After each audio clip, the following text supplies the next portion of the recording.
All right, let's thank the speaker one more time. And now we're done with soil, moving to air.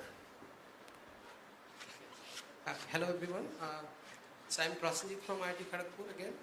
So I'll be explaining a paper on exploring indoor air quality dynamics in developing nations, a perspective from India. So my co-authors are Dr. Sadhin Pradhan and Professor Chakraborty from IIT Kharagpur. So this picture actually shows the pollution consideration like nationwide, like in each nation in outdoors. But the indoors are also impacted by outdoors. So basically, what you see, these developing nations are most impacted by pollution. So the indoors are also polluted. So that's why we choose India to explore their dynamics. So why you should care about air pollution? First of all, we spend 90% of our time indoors nowadays, and like any activity you do indoors basically influence pollutants. For example, this cooking, sleeping, or lighting some incense sticks, or leftover food as well, right? They all impact pollutants. Now, what are the health impacts? For short term, it can cause headache, confusion, anxiety. However, in long term, it can cause to lung infection, COPD, at worst lung cancer, right? Yeah. So there are a lot of news reports coming up from India, like highlighting this issue for indoors. So our primary objective for the study was to understand the unique dynamics of indoor pollutants. Developed a low-cost and scalable alternative for air quality monitoring. A large-scale deployment so that the observations are generalizable, and analyze the patterns, let's say for spread, how pollutants get accumulated, or they get ventilated according to the room structure and the floor plan. Now, first of all, we will touch upon the air quality monitoring platform we developed. So, existing air quality monitors, they touch upon these two verticals and one is visualization and easy to use. So the existing platforms, they only care about visualization and how it is easy to use, okay. And they sometimes give us actionable insights as well. By actionable insights, I mean what we can do to reduce pollution. But the shortcomings are, they are isolated, so they don't communicate with each other. They lack user interaction. And there is no remote maintenance capabilities, and they are very small scale also. So basically they are tested in a small scale environment. Oh. Yeah. So there are some commercially available monitors as well. However, they like, touch upon this remote one management and somewhat external insights as well. But what we want a platform that touch upon all those 5 verticals, that is, it collaborate with each other and it use user feedback to build on top of it. So we named our platform Distributed Air Quality Monitor. So the hardware, some of you have looked this hardware earlier, right? Like below your desk yesterday when I was collecting some data. So what it does, it collects 8 pollutants, and it features it's a very portable device, like lunchbox size. It's very low power and plug and play, so easy to deploy, and it requires a Wi-Fi and a wall outlet. And for user interaction, we use an app, like voice annotation app. You can just speak to the phone and your speech will be recorded in textual format. Yeah. So with this, we started our field study, and we deployed in 5 types of indoor environments. Here you can see the age groups and the occupants per site distribution. So we deployed in 30 indoor sites from 4 Indian cities for over 6 months, where 46 participants actually take part in the study. Here are some pictures of the deployment. Yeah. So in this presentation, we'll talk about few dynamics, like how pollutants get ventilated, like how airflow impacts them, and how room structure and floor plan impact them. And later on, you can look it up in the paper, how daily activities and others impact it. Yeah. So for indoor ventilation, we touch upon only kitchen and bedroom. So we observed that exhaust fan, windows and split ACs, these all contribute to either ventilation or accumulation of pollutants. Right? For kitchen, let's say if I don't turn on the exhaust fan, so it basically increase pollutants or accumulation of pollutants. So these are some pollutants that get increased when you don't turn on the exhaust fan. And one key observation that we found that is related to human behavior is we are more sensitive to temperature and we take action based on temperature. So when the temperature is high, we remember to turn on the exhaust fan. Wherever there is let's say comfortable temperature, we usually forgot. Okay, that increase our exposure to pollutants. Let's say for bedroom, it's mostly impacted by split ACs as we see. So at night hours when you are sleeping in a split AC, the pollutants don't get ventilated and basically you are exposed to a lot of pollutants. Why? Because split AC circulate air and don't to increase efficiency. Obviously, it circulates the indoor air and don't ventilate it. Okay, so bedroom causes long-term pollution, and these are some pollutants that get impacted by or get accumulated when you are not ventilating properly. Yeah. So now how airflow impacts. So airflow basically impacts spread. So what we found in our study, we saw three types of airflow: natural, active ventilation and swirling. So when you are turned on a ceiling fan, let's say, yeah. So for, let's say I am turning on a ceiling fan in an indoor environment when cooking is happening, right? So at T+11 cooking ended. However, the pollutants don't deplete till T+17. So for 6 minutes it spreads towards the indoor environment, right?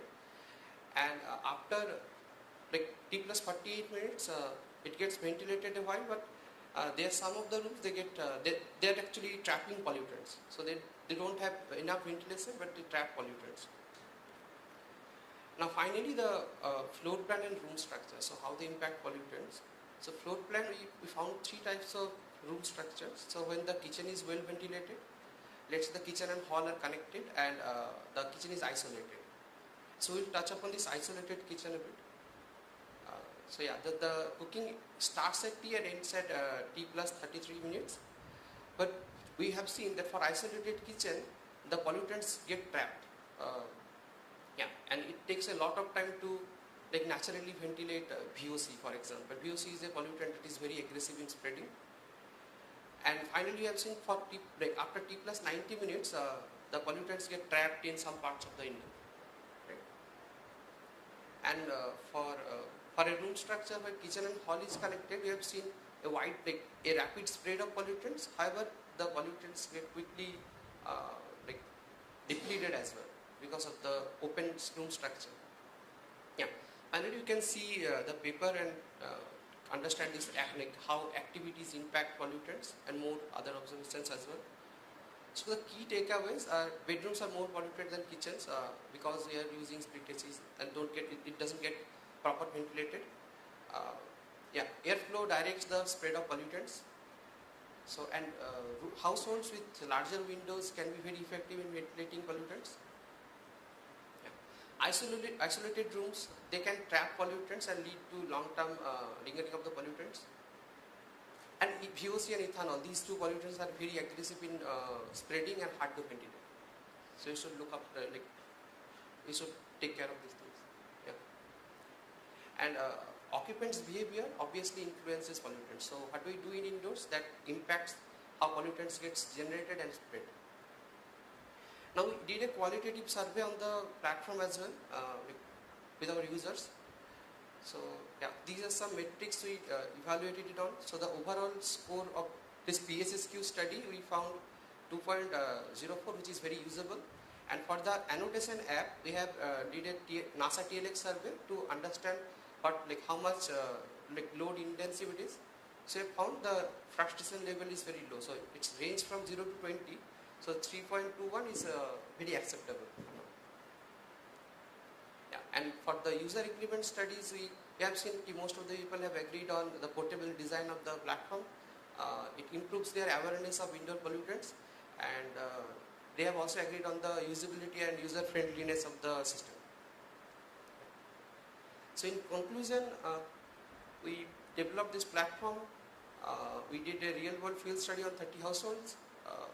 and we have explored indoor air quality dynamics for middle-income households, and we have did an extensive testing and evaluation of the platform. So in future, we try to look into optimal placement of these sensors to minimize the cost further, to minimize the deployment cost further. And these are my co-authors, and thanks to Google Research and BMRF for funding this research, and also to ACM COMPASS for the travel radar. Thank you. Any questions? Yeah, so I also prepared a demonstration from the data I collected yesterday. Let me just, yeah. So there are 2-3 observations you can see. Yeah, so these are the places we deployed yesterday, right? Some of you have tripled on the wire sometimes. So I found some of the sensors got kicked. Okay, yeah, and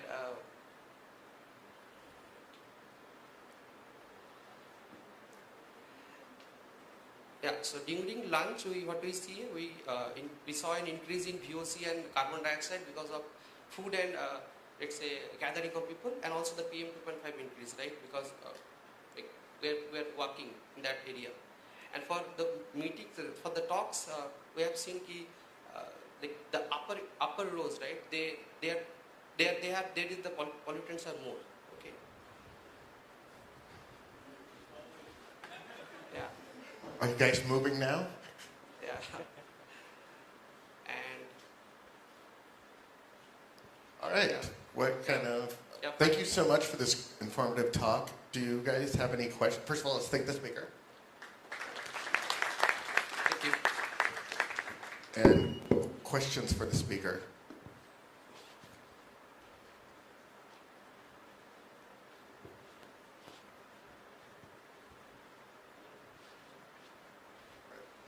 One right there and one here. Very nice work. So congratulations on that. So you talked about ventilation, right? But if the outdoor is equally or more polluted than the indoor, so the ventilation wouldn't help. So has there been any deployment in where outdoor is very polluted and how it impacts? Yes. So for this study, we have considered outdoor is less polluted. Let's say for Delhi, right? If I am opening windows in Delhi, then pollutants will get into the indoor environment, right? It will make the indoor more bad, right? So we have to deploy the system in those type of areas to further, let's say, for that case, we will kind of try for where to place purifiers kind of stuff instead of going for an opening windows type kind of stuff. Okay, thanks. Hello. Thank you. So you mainly quoted the VOC and CO2 data, but briefly the PM data as well. And I'm just wondering, in terms of low-cost devices, do you see VOC and CO2 data being sufficient, or is there an additional advantage to including PM2 sensors in the device? Yeah. So we are actually sensing 8 pollutants. So I have shown 3 pollutants here: VOC, PM 2.5, and CO2. But there are as many as pollutants we can capture, that would be good. So there are some scenarios when other pollutants don't get impacted, but let's say only VOC get impacted, right? But we have to explore more to identify these type of scenarios for other activities as well, that target specific pollutants. So it's an open problem. We have to explore more and more, deploy more sensors, make it low cost. All right, let's thank the speaker one last time. All right, so now we're going to do something a little different. Frugal Light and Web Light